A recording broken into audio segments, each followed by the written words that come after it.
Hi, my name is David, and today I'm going to be discussing my long project, which was making a powerlifting program. I would like to say before I start that I drew some inspiration from programs I've tried out before, like Candido's 6-week program and David Woolham's intermediate strength program, which I will link in the description below. Along with my program, I've also made 3 tutorial videos, which will be posted on my YouTube channel by the time that this is up, detailing how to perform the squat, the bench, and the deadlift properly. So in my program, I drew from the scientific principles of strength training from Chad Wesley Smith's book from Juggernaut Strength, and I took into consideration some of those while making my program. I took into account overload, fatigue management, and individual differences along with specificity. The principle of overload basically states that we are incrementing the weight as we move along in the program. This is really crucial. We don't want to be staying stagnant. We want to be increasing the load either with difficulty or with percentage. A lot of programs use percentage. In mine particularly, I'm using rate of perceived exertion because on some days you won't feel as great as other days and you won't be able to push as much weight as you could on some days. So percentage isn't the most optimal way of calculating how much weight you'll be pushing on that day, rather your relative perceived exertion on that day. Specificity means that we're not moving away from the compound lifts as much. We are staying true to the compound lifts and we're just adding a couple of variations. For the squats, I made a point to stay pretty damn close to your traditional barbell squat, only adding variations like the pin squat, the tempo squat, and the pause squat. Bench, I add tempo squats and a lot of volume with close grip, which will accentuate how much tricep you're using in your competition grip bench. If you don't know, close grip bench is a hand closer than what you would be doing on the traditional competition grip bench press.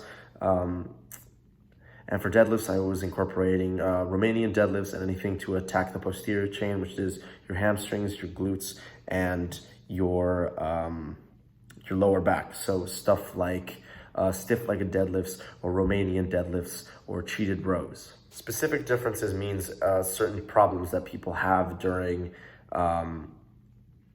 each lift. This is pretty crucial on the squat. I put a lot of emphasis on this.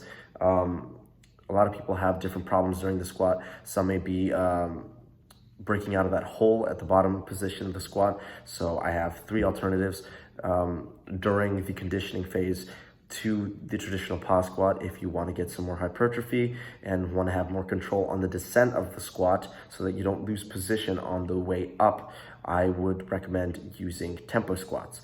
If you have problems just breaking out of that hole, I would suggest doing pause squats. If you have a sticking point in the middle of the squat that you would like to address, I would suggest pin squats, which are a more elevated pause squat. And in my program, I will include certain annotations as to when these different movements should be used. The way that we build strength is through hypertrophy.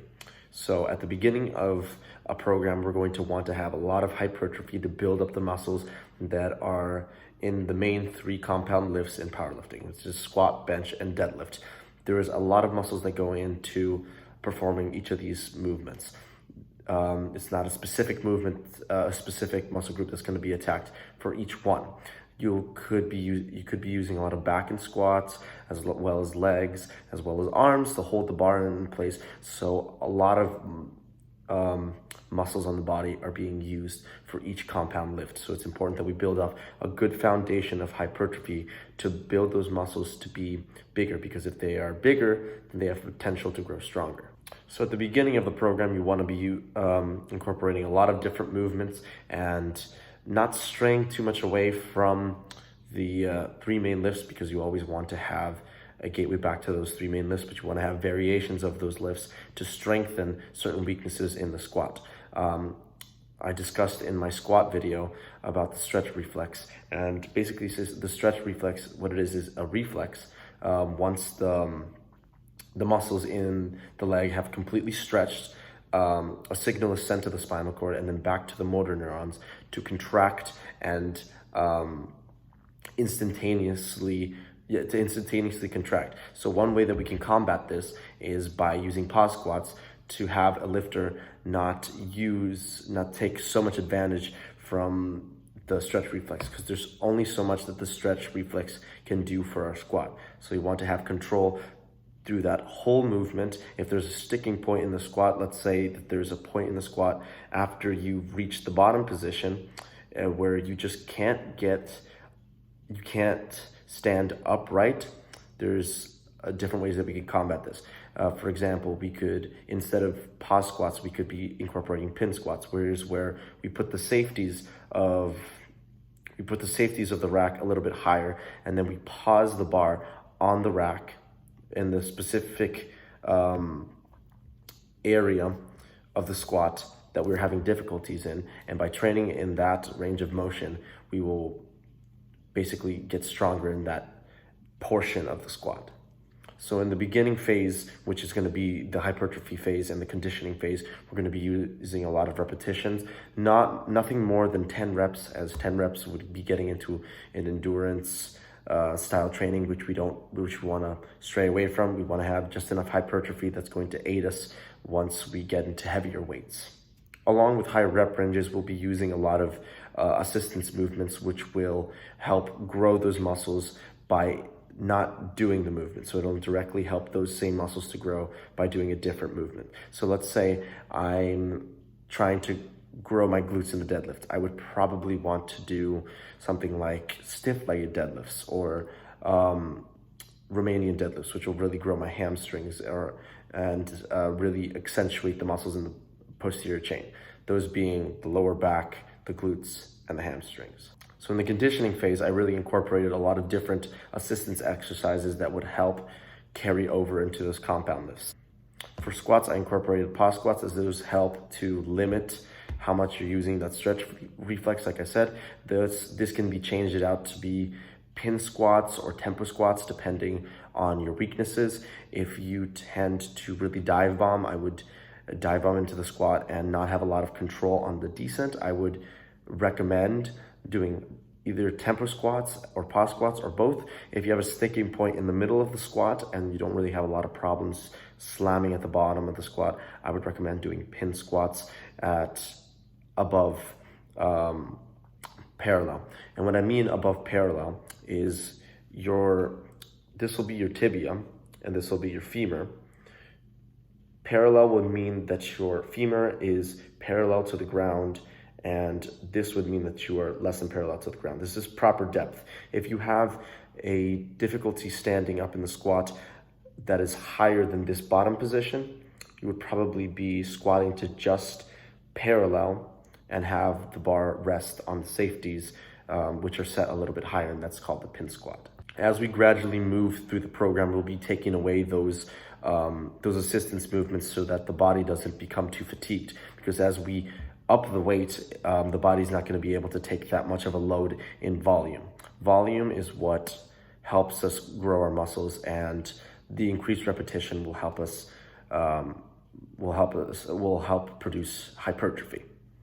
Something that I also want to discuss is that I used rate of perceived exertion for each of the lifts. Each time you're doing a set, you will be gauging how difficult each set is. Basically, how rate of perceived exertion works is that it's a scale of 1 to 10. 10 being the hardest.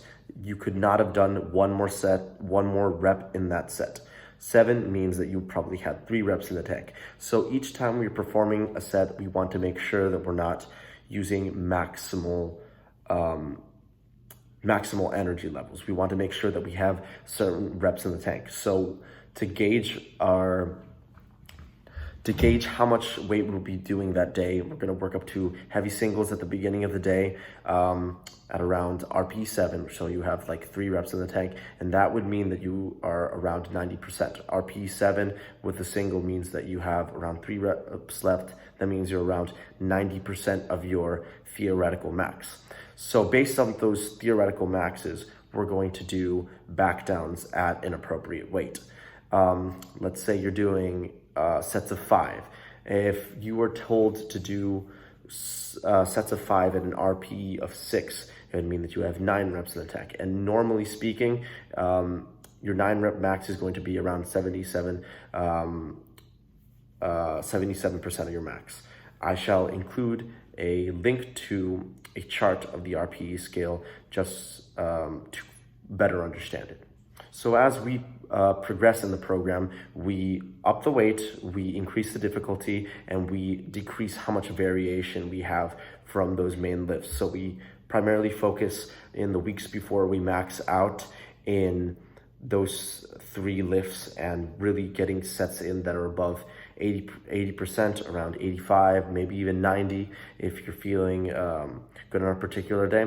And on the 6th, I believe, on the 6th week, we work up to 95% of our max, and we do as maximum reps as possible. And that is all you do on those particular days. If you're going for a squat rep max, you would go to 95% of your max before you started the program, and you would do as many reps as possible, and that's all you would do for that day.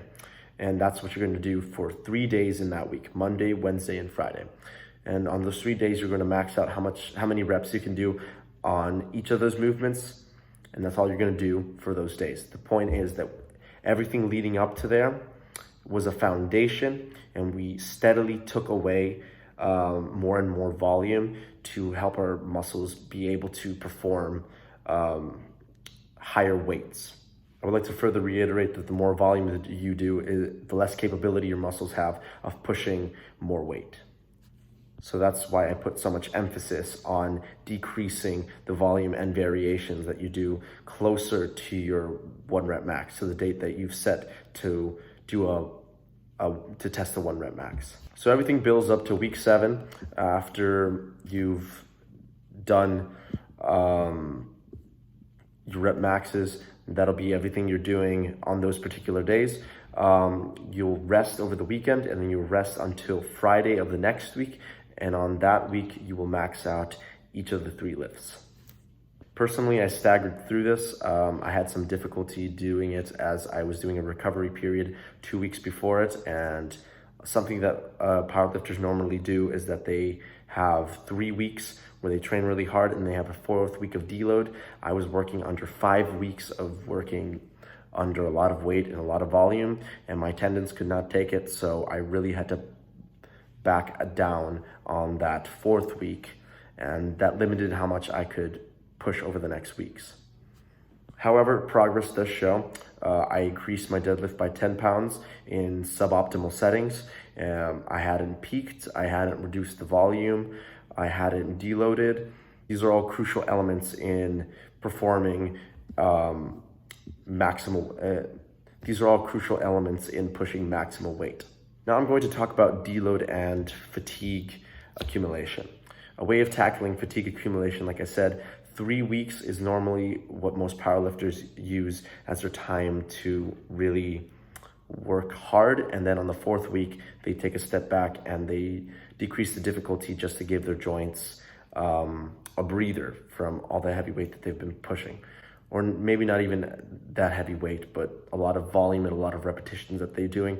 Those are very taxing on the central nervous system, and the central nervous system will need to recuperate, as well as the muscles and the connective tissue. So I have relatively 2 deloads. I have a deload in the middle of the program on the 4th week, and then I have a relative deload on week 5, where we're decreasing all the variations that we're doing, all the assistance movements, and we're just slimming it down to those 3 movements and just doing sets with squat, bench, and deadlift.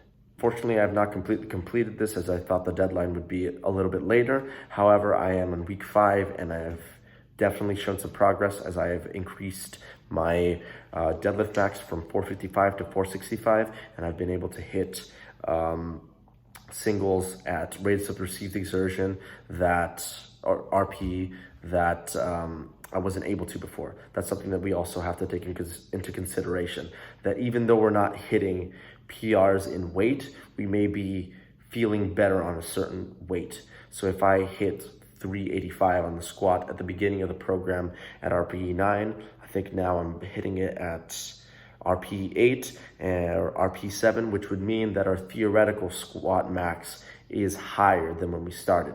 So that is indication of progress. This is the first week of my program. As you can see, I've structured it in a way that we are pressing 4 times a week, squatting twice a week, and deadlifting twice a week. I shall be including a link in the description below. This was my synopsis of my program. Thank you very much for listening.